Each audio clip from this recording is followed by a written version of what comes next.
Le groupe C verra s'affronter l'Argentine, l'Arabie Saoudite, la Pologne et le Mexique. Un groupe très exotique avec des équipes venant des 4 coins du monde. Le Mexique et l'Argentine possèdent un passé commun en Coupe du Monde.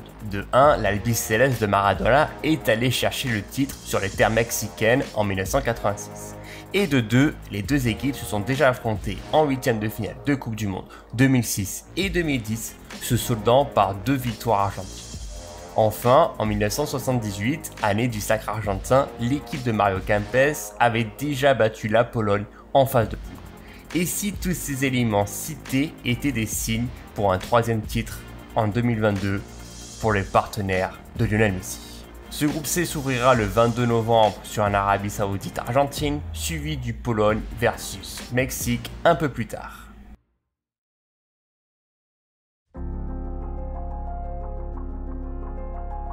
Avec le nombre de participants à la hausse depuis 1994, l'Arabie Saoudite est devenue un habitué de la Coupe du Monde. Sa première participation remonte d'ailleurs à 1994 où ils avaient fait sensation en atteignant les 8e de finale, battus ensuite par la Suède. Et depuis, ces 6 participations au total, 12 matchs joués, mais seulement une seule victoire au compteur, et c'était en 2018 contre l'Égypte. Si la sélection fait parfois de la fulgurance, sans vraiment passer un palier, en zone asiatique, l'équipe a tendance à dominer ses concurrents. Aujourd'hui classée à la 53e place à la FIFA, quand on remonte 10 années en arrière, il faut aller au-delà de la 100e place pour avoir une trace des Saoudiens dans le classement FIFA. Du coup, l'ascension est existentielle et on espère que cela va grimper davantage après cette compétition.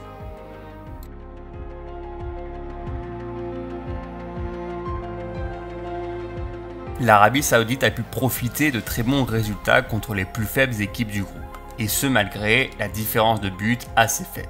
Ils ont pris le dessus rapidement avant de refermer le résultat, comme ce fut le cas contre la Chine, Oman ou Vietnam.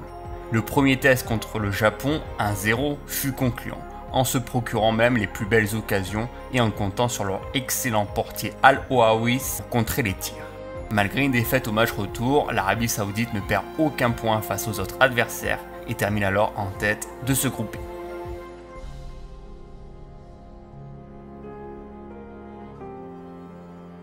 Hervé Renard est un grand habitué des sélections internationales. Il était à la tête de la surprenante équipe de la Zambie en 2012, puis de la Côte d'Ivoire en 2015, amenant même ces 2 sélections à remporter la fameuse Coupe d'Afrique des Nations successivement. Après une expérience ratée à Lille, il prend en main la sélection marocaine entre 2016 et 2019, les qualifiant même pour la Coupe du Monde 2018. En ne se sentant plus soutenu par sa fédération de l'époque, il démissionne en juillet 2019, puis accepte dans la foulée la nouvelle proposition faite par l'Arabie Saoudite. Depuis, il connaît les succès nationaux, emmenant l'équipe en finale de la Coupe du Golfe 2019, et il instaure lui-même sa propre philosophie et s'appuie sur ses succès en carrière pour appuyer son discours.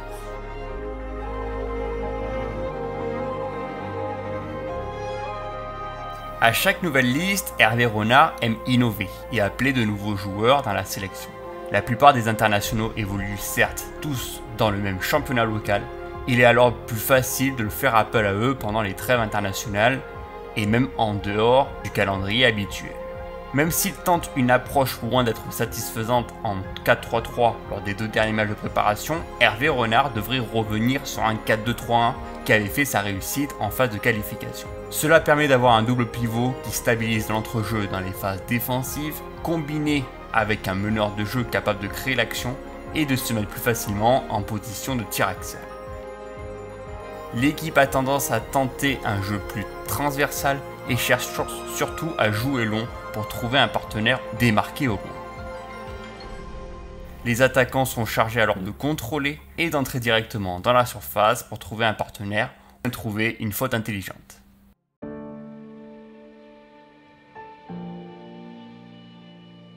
L'un des énormes coups durs pour Hervé Renard est la perte de Saleh Al-Chéri, le buteur attitré de cette équipe depuis la prise de fonction de Hervé Renard, mais qui s'est malheureusement blessé avant la compétition. Du coup en défense, il y aura Abdoulaye Al-Hamri, talentueux défenseur d'Al Nasser et qui s'est imposé comme un rouage essentiel du dispositif de Renard. Sous son impulsion, les Saoudiens ont même conservé leur cage inviolée à 5 reprises en 9 matchs. Au milieu, déjà présent en 2018, Salman Al-Faraj, capitaine de la sélection et habitué à faire tourner le ballon, est ce métronome du jeu saoudien et il est capable d'effectuer des passes longues à destination de ses attaquants. À sa gauche, Salem Al-Dassari, capable de donner un peu plus d'impulsion à cette équipe et surtout épaulé par le remplaçant attitré de Al-Shiri en la personne du jeune Al-Bourakan, 22 ans, qui participe volontiers au jeu en demandant le ballon fréquemment et qui s'avère décisif dans les grosses rencontres. L'Arabie Saoudite aura besoin de son profil pour marquer davantage.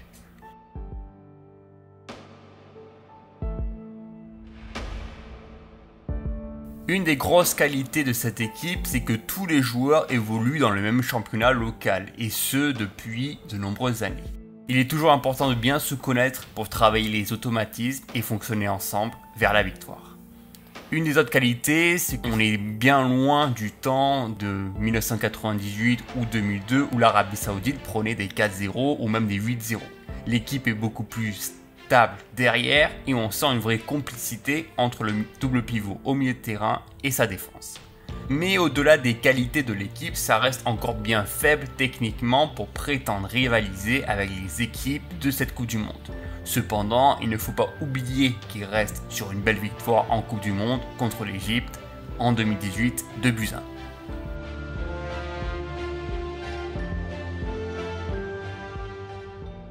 L'Arabie Saoudite est sûrement l'équipe la plus faible de la compétition. Même si Hervé Renard tente d'appuyer l'aspect tactique et cherche à obtenir des résultats souhaités, il est encore difficile de voir cette équipe saoudienne passer la phase de poule devant des ténors comme l'Argentine ou la Pologne.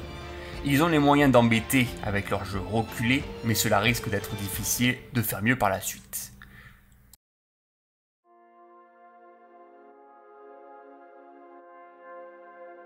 Le Mexique est devenu un véritable habitué de la compétition. À travers les époques, elle détient même le plus beau palmarès de la zone nord-américaine CONCACAF. Et côté Coupe du Monde, on en est déjà à sa 17e participation. La sélection aztèque veut désormais franchir un cap en 2022 et forcer le passage des 8e de finale où ils sont restés bloqués depuis la Coupe du Monde 1994. Même si elle est loin d'avoir le plus bel effectif de son histoire, la sélection s'appuie énormément sur des anciens cadres comme Guardado, Ochoa ou Herrera, qui comptent chacun plus de 100 sélections. Suite à 2 finales perdues contre les mêmes États-Unis en 2021, lors de la Ligue des Nations puis de la Golden Cup, le Mexique se classe actuellement 12e pour entamer au mieux sa compétition dans ce groupe C.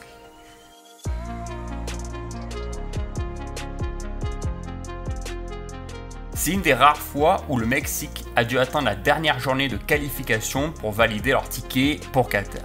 Les matchs furent poussifs et la montée en puissance de concurrents directs dans cette confédération n'a pas aidé. Même s'ils battent aisément des nations comme Salvador ou Jamaïque, ils sont forcés de jouer le nul contre Panama ou le Costa Rica, suivi de des défaites contre le Canada ou les États-Unis. Au final, le Mexique s'en sort avec une belle 2e place et 28 points acquis. Mais le ratio but semble plus bas que la normale.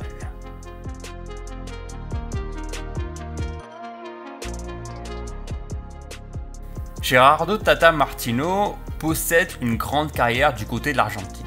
Il a eu la lourde tâche d'entraîner le FC Barcelone en 2013-2014, puis la sélection argentine entre 2014 et 2016, perdant même coup sur coup les 2 finales de la Copa América contre le Chili de Sampaoli. Souvent décrié par ses communications agressives et ses fondements de jeu critiquables, Tata Martino reste un passionné de football avec une idée de jeu bien précise. Il est adepte du jeu offensif en jeu court, amenant le danger progressivement dans la surface adverse. Un style de jeu apprécié par sa fédération mexicaine qui lui donne les clés du camion en 2019 pour redonner une nouvelle vie à la sélection mexicaine. Et même s'il est connu pour avoir perdu des finales internationales, il reste un manager respectable avec une idéologie de jeu.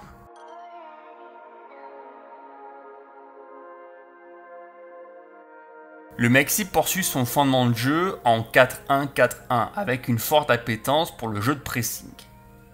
En situation sans ballon, le Mexique tente même de bloquer l'axe, avec la présence du sentinelle devant la défense et de 2 milieux centraux chargés de refermer le jeu sur le porteur du ballon. Les interceptions se font alors fréquentes pour assurer un jeu de transition rapide.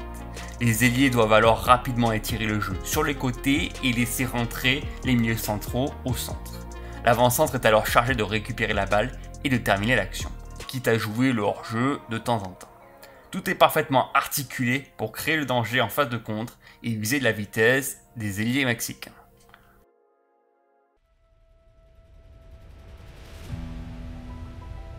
Le Mexique dispose sûrement de l'un des effectifs les plus vieux de toute la compétition, mais surtout l'un des plus expérimentés. Parmi eux, la légende, dont on ne présente plus au pays, Guillermo Ochoa, fidèle à la sélection depuis 2005 et toujours efficace quand il s'agit de sortir la balle de sa zone. Il reste particulièrement attentif à chaque ballon et son tempérament lui permet de prendre le dessus psychologique sur ses adversaires. Au milieu, le jeune Edson Alvarez, qui prend un petit peu plus de poids du côté de l'Ajax Amsterdam. C'est un joueur très complet, capable aussi bien de récupérer le ballon que d'effectuer une relance précise dans les pieds de ses partenaires. Des qualités très appréciables dans le système tactique de Tata Martino. Il est fort à parier qu'il va prendre une place de choix dans ce 11 mexicain. À ses côtés, il y aura une autre gloire mexicaine, Andrés Guardado. Certes, peu utilisé au Betis, mais qui rend toujours de fiers services sous le maillot mexicain. Il est ce taulier de l'entrejeu pour déstabiliser le jeu adverse. Devant, ce sera le jeune Irving Lozano, déjà révélé lors du dernier mondial en 2018 où il avait écœuré la sélection allemande. Il fait part de sa vitesse balle au pied pour prendre l'avantage sur le jeu. Enfin, l'avant-centre, s'il n'est pas blessé, pourrait être Raúl Jiménez, déjà très utilisé par Tata Martino et qui répond exactement au profil de l'avant-centre parfait avec sa grande taille et son très bon jeu de tête.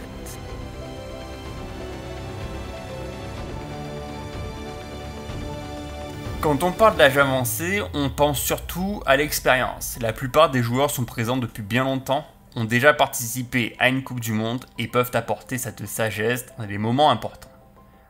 Le coach aussi reste un modèle dans le management. Tata Martino a une idée de jeu et tente de l'instaurer en sélection. Et il y a forte chance que cela fonctionne contre des équipes comme l'Arabie Saoudite ou même la Pologne.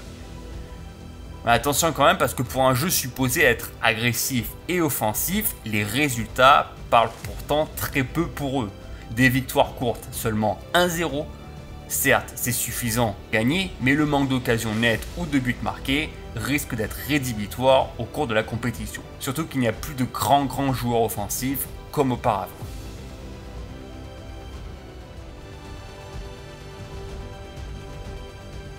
Le Mexique s'arrête toujours en 8e de finale et n'a passé ce cap que 2 fois en 17 participations. Il est temps pour cette sélection, bourrée de talent, de venir avec plus d'ambition et de casser cette malédiction des 8e de finale. Le groupe C reste à leur portée et il faudra faire des résultats face aux concurrents directs. Ils ont le jeu, les joueurs et les éléments pour déranger. À eux de s'appuyer sur ça.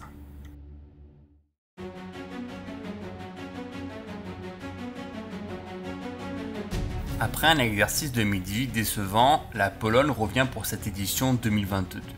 L'équipe est encore loin des standards des autres équipes européennes et pointe même à la 26e place au classement FIFA. Depuis 10 années, la Pologne fait même du yo-yo au classement FIFA, avec notamment une belle rentrée dans le top 10 en 2017. Aujourd'hui, l'équipe le doit surtout à des individualités fortes, présentes dans ce groupe, où l'équipe a parfois du mal à franchir un cap lors des grandes compétitions. Pourtant, leur histoire et la Coupe du Monde avaient bien commencé dans les années 70, terminant même 2 fois 3e lors de l'édition 1974 puis 1982, marquant même une ère instaurée par le coach polonais Gorski, qui a amené la sélection à remporter des rencontres sur des scores fleuves, ce qui était plutôt étonnant à l'époque. La suite est certes un peu moins glorieuse, mais cette édition 2022 pourrait les aider à relever la pente.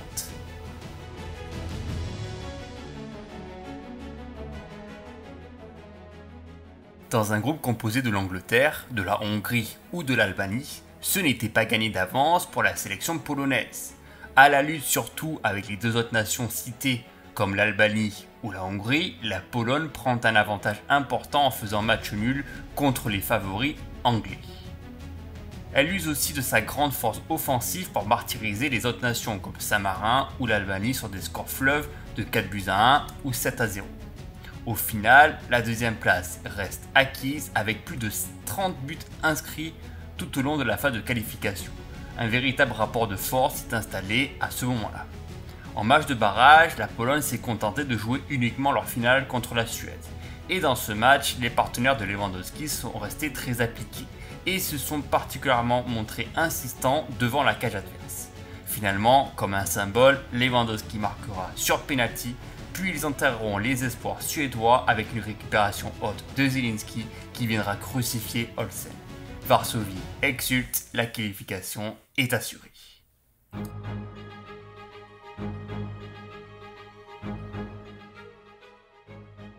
La sélection polonaise fait partie de ces nations qui ont dû revoir leur plan. En effet, Paolo Sousa était censé être à la charge de cette équipe pendant le mondial 2022. Mais l'appel de Flamengo en décembre dernier l'a amené à quitter ses fonctions précipitamment, ce qui a fortement déplu à sa fédération. Du coup, ils ont dû faire appel à un entraîneur maison, en l'occurrence Michniewicz, dont sa carrière ne s'est jamais exportée hors du championnat polonais. Et ce malgré une victoire avec le Legia Sofia lors du championnat local.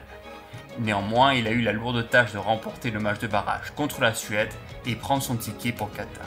Il a déjà beaucoup de pression et sera fortement attendu dans les prochains mois.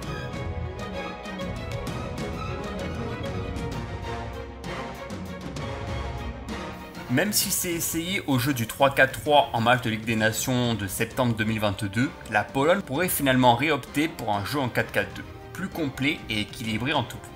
L'idée serait alors d'isoler Lewandowski sur le flanc de l'attaque, lui qui excelle toujours aussi bien dans son nouveau club du FC Barcelone. Plus bas, le jeu pourrait être donné à un Zielinski, capable de toujours être en mouvement autour du porteur du ballon. Juste derrière, Krychowiak reste un élément fondamental dans le jeu polonais pour contrôler tous les aspects tactiques. Même si le style de jeu pourrait être amené à changer, la Pologne doit vraiment compter sur ses offensives pour basculer le jeu en leur faveur.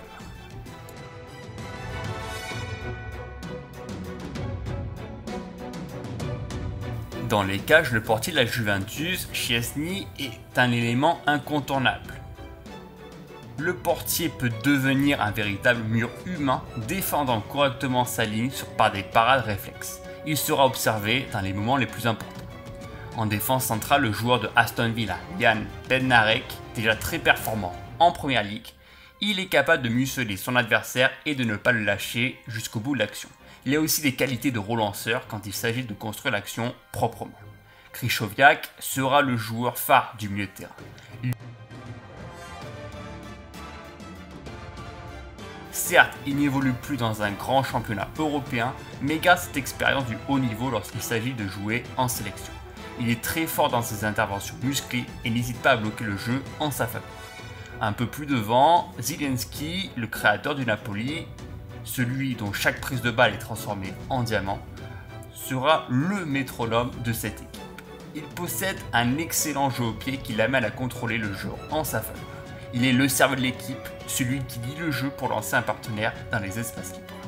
Enfin, le seul et unique, l'un des meilleurs avanceurs du monde, Robert Lewandowski, dont sa qualité de buteur n'est plus à démontrer.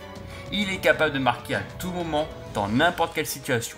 Il sera alors très observé et espère enfin ouvrir son compteur but dans une Coupe du Monde après avoir échoué en 2018.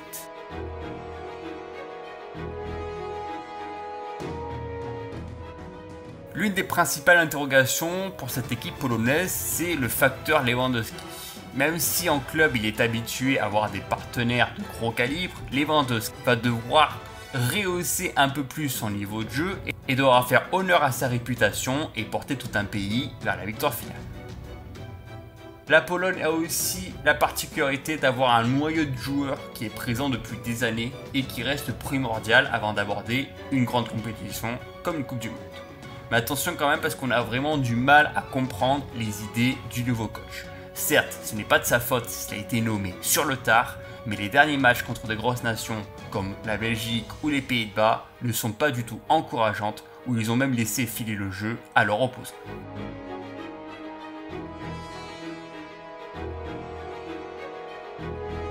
C'est le moment ou jamais pour la Pologne de sortir des poules. le groupe reste tout de même à leur portée, des individualités existent et le groupe reste plutôt solidaire. Ils doivent en tirer quelque chose dès les phases de groupe. Ensuite, le reste n'appartient qu'à eux-mêmes et ne sera que du bonus.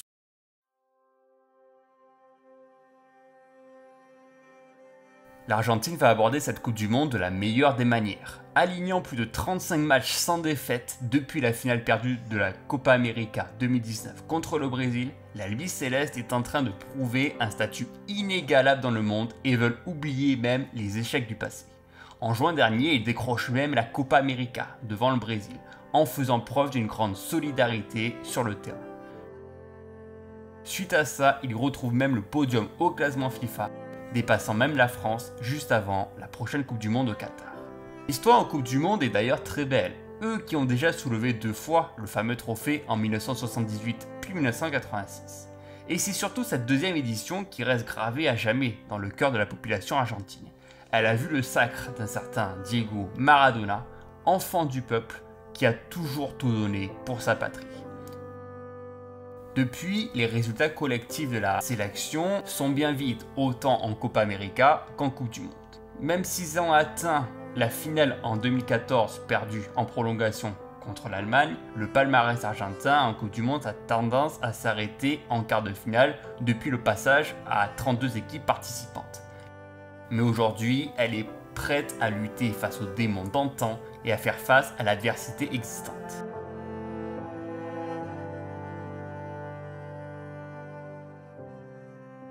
Depuis le début des qualifications, l'Argentine n'a pas tremblé une seule fois. Chaque rencontre a été gérée à la perfection et le coach Scaloni savait parfaitement prendre l'ascendant sur leur adversaire. Ils ont rapidement pris leur aise avec une avance confortable sur la 3e place. Face à leur adversaire direct brésilien, un seul match a pu être joué et s'est soldé sur un 0-0 à domicile. L'Albiceleste prend alors la 2e place du groupe et se qualifie pour leur 20e fois de leur histoire.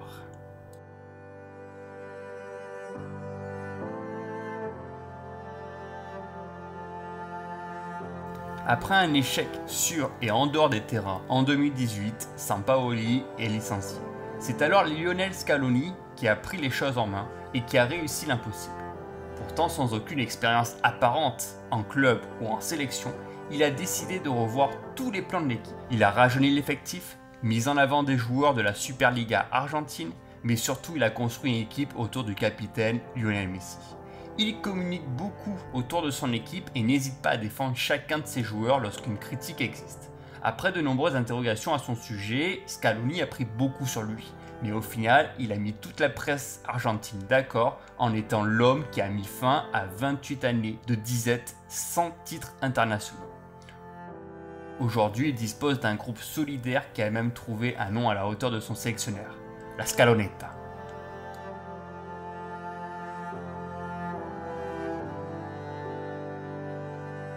L'équipe d'Argentine a la faculté de pouvoir évoluer dans n'importe quel style de jeu possible et inimaginable. Forcément, quand on a un joueur de la trempe de Lionel Messi, tout paraît plus facile à tel point que le meneur de jeu se retrouve un peu partout sur le terrain.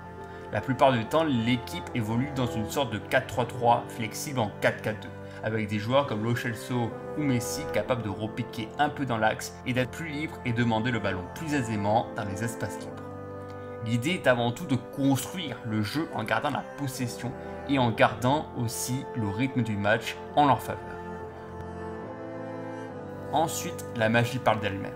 Quand une passe transversale est magnifiquement bien exécutée pour prendre à revers les défenses adverses et pour que les Argentins se mettent en situation de tir. Derrière, Scaloni n'a rien changé. Il garde cette ligne de 4 défenseurs aidés par 2 joueurs au milieu de terrain, en l'occurrence Paredes et De Paul, pour presser et récupérer rapidement la possession. Généralement, il n'y a pas qu'un seul joueur qui vient presser le porteur de ballon, mais bien 2, marquant encore plus un aspect collectif dans cette sélection et encaissant très peu de buts lors des matchs officiels.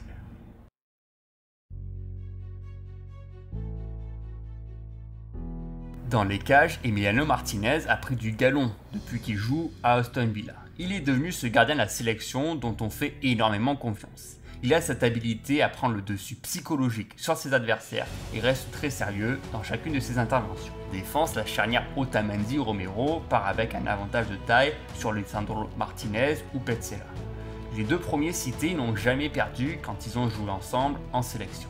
D'ailleurs, Cuti Romero est le futur de l'Argentine et reste un excellent tacle au sol pour chipper le ballon dans les moments opportuns. La compétition au haut niveau ne lui fait absolument pas peur. Au milieu de terrain, l'un des hommes forts de Scaloni est Rodrigo de Paul, qui a fait ses gammes à l'Udinese. Le joueur actuel de l'Atlético est polyvalent. Il est très actif sur le terrain et s'entend avec tout le monde. Il est ce joueur relayeur pour reconstruire le jeu en partant du banc. Il sait tenir le ballon, ne cesse de faire des courses pour être disponible pour chacun de ses partenaires. A ses côtés, Paredes, critiqué à Paris, mais tellement précieux en sélection. Obligé de jouer plus axial dans une position plus reculée, il excelle dans son nouveau poste. Il prend chaque intervention de la meilleure des manières et n'hésite pas à utiliser son tempérament pour prendre le dessus.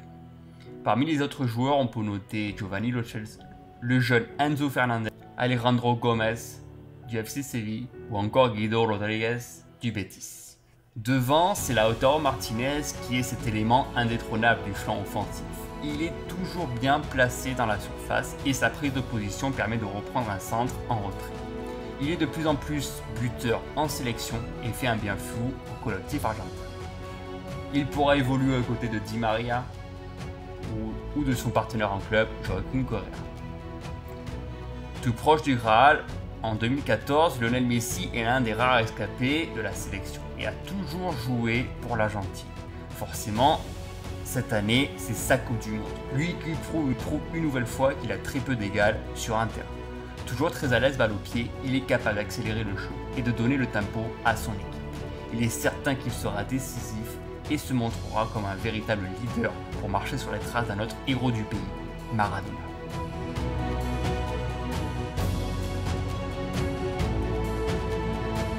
L'équipe dispose de nombreuses qualités et on sait très bien que le groupe sort d'une année victorieuse en Copa América avec un groupe complet et solidaire. Scaloni a trouvé la formule et va sûrement appliquer la même chose au Qatar. Ils ont aussi ce record de matchs sans défaite. La Scaloneta n'a plus perdu depuis la finale de la Copa América 2019. On craignait un peu de voir comment cette équipe allait réagir face à de top équipes européennes, mais ils ont démontré en juin 2022 lors de la finalissima contre l'Italie que le jeu européen n'avait rien à envier et qu'ils ont même pulvérisé leur adversaire du soir 3-0, aussi bien dans le score que dans le jeu proposé.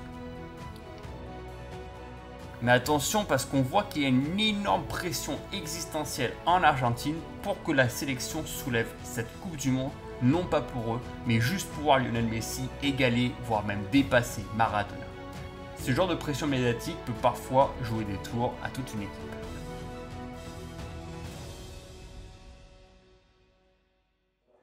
La seule et unique ambition que l'Argentine peut avoir pour ce mondial est de remporter cette fameuse Coupe du Monde. Avec les mentalités, la solidarité, les individualités, la philosophie de jeu, l'état d'esprit, tous ces éléments sont gagnants pour réaliser une Coupe du Monde de grande qualité et soulever enfin leur 3e titre de leur belle histoire.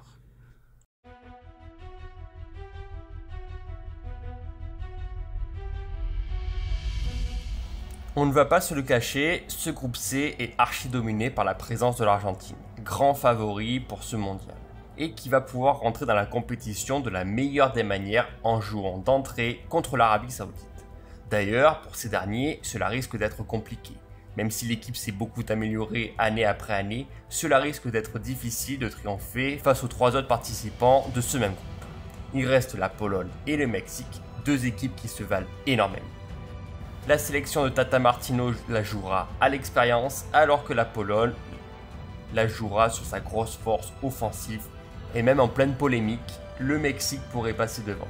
Au final, cela donnerait Argentine 1er, Mexique 2e, Pologne 3e et Arabie Saoudite 4e.